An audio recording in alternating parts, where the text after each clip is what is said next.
Welcome back दोस्तों। आज हम लेकर आए हैं क्लास 11th का चैप्टर 3 प्रोडक्शन एंड कॉस्ट, जिसमें हम एक एक कॉन्सेप्ट का ब्रेकडाउन करेंगे सिंपल एग्जांपल्स के साथ। तो अगर आप भी कंफ्यूज हैं कि टीपी, एमपी, एसी या एमसी क्या चीज़ें होती हैं या फिर लॉ ऑफ वेरिएबल प्रोपोर्शन का क्या लॉजिक है, तो ये वीडियो आपके लिए परफेक्ट है।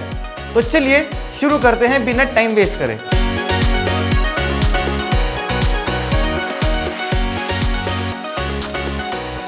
सबसे पहले हम बात करते हैं प्रोडक्शन का क्या मतलब होता है। सिंपल भाषा में प्रोडक्शन का मतलब है इनपुट्स का यूज करके आउटपुट क्रिएट करना। जैसे एक शेफ सब्जी, मसाले और गैस का यूज करता है बिरयानी बनाने के लिए, वैसे ही कोई फैक्ट्री रॉ मटेरियल्स का यूज करके मोबाइल फोन बनाती है।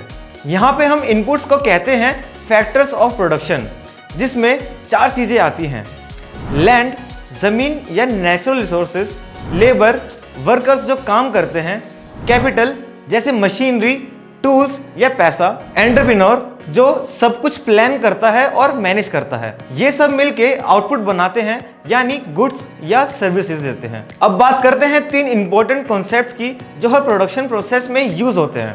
सबसे पहला है टोटल प्रोडक्ट यानी टीपी।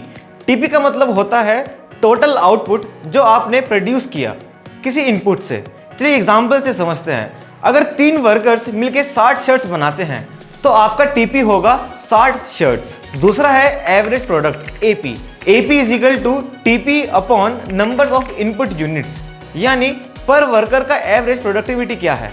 फॉर एग्जाम्पल 60 शर्ट्स अगर 3 वर्कर्स बना रहे हैं तो पर वर्कर 20 शर्ट्स बनाएगा। तीसरा है मार्जिनल प्रोडक्ट एमपी। एमपी का मतलब होता है एक्स्ट्रा आउटपुट जो आपको मिलता है जब आप एक और इनपुट ऐड करते हो। इसको निकालने का एक फॉर्मूला होता है, वो फॉर्मूला है MP is equal to change in TP upon change in input. Example से समझते हैं। अगर 3 वर्कर से 60 शर्ट्स बनती हैं तो 4 वर्कर से कितनी बनेंगी? 80। MP is equal to 80 minus 60, यानी जो लास्ट की जो 20 शर्ट्स बनी है वो हमारे 4th वर्कर ने बनाई है। टीपी, AP और MP को हम ग्राफ से भी समझ सकते हैं, जिसमें MP पहले बढ़ता है फिर गिरता है, क्योंकि एक समय के बाद एक्स्ट्रा इनपुट से फायदा कम होने लगता है। अब आता है एक super important law of variable proportions, जो प्रोडक्शन का प्रोसेस को डीपली एक्सप्लेन करता है। इस लॉ का बेसिक आइडिया ये है कि जब हम एक वेरिएबल इनपुट को फिक्स इनपुट के साथ बढ़ाते हैं तो आउटपुट 3 फेजेस से गुजरता है।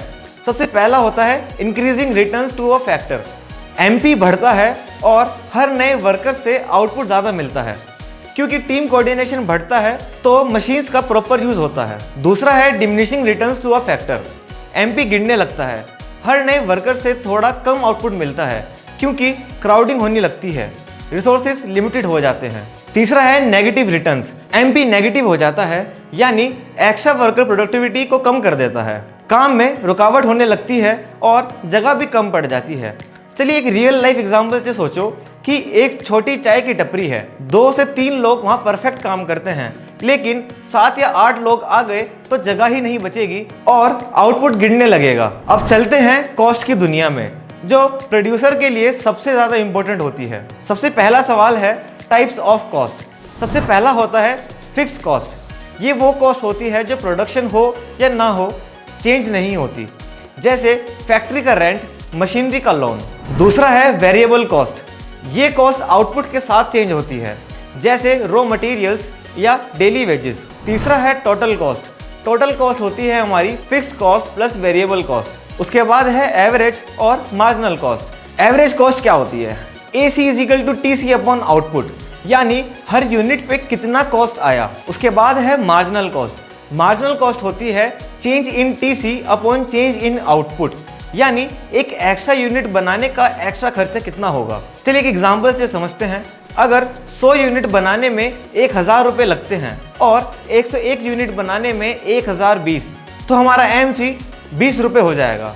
ये कॉन्सेप्ट बिजनेस डिसीजन के लिए बहुत यूजफुल होता है, क्योंकि MC और AC के एनालिसिस से डिसाइड होता है कि कितना प्रोड्यूस करना चाहिए। तो दोस्तों आज हमने पूरे डिटेल में समझा कि प्रोडक्शन क्या होता है, TP, AP, MP का मीनिंग्स क्या होते हैं, लॉ ऑफ वेरिएबल प्रोपोर्शन क्या होता है और कॉस्ट के कॉन्सेप्ट्स भी समझे। अगर अब आपके दिमाग में क्लियरिटी आई हो तो लाइक का बटन दबा दो, और अगर आप चाहते हो कि हम ऐसे ही सारे चैप्टर्स सिंपल स्टाइल में कवर करें तो सब्सक्राइब करना ना भूलें।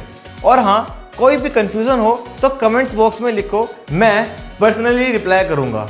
मिलता हूँ अगले वीडियो में, तब तक के लिए keep learning and keep rocking.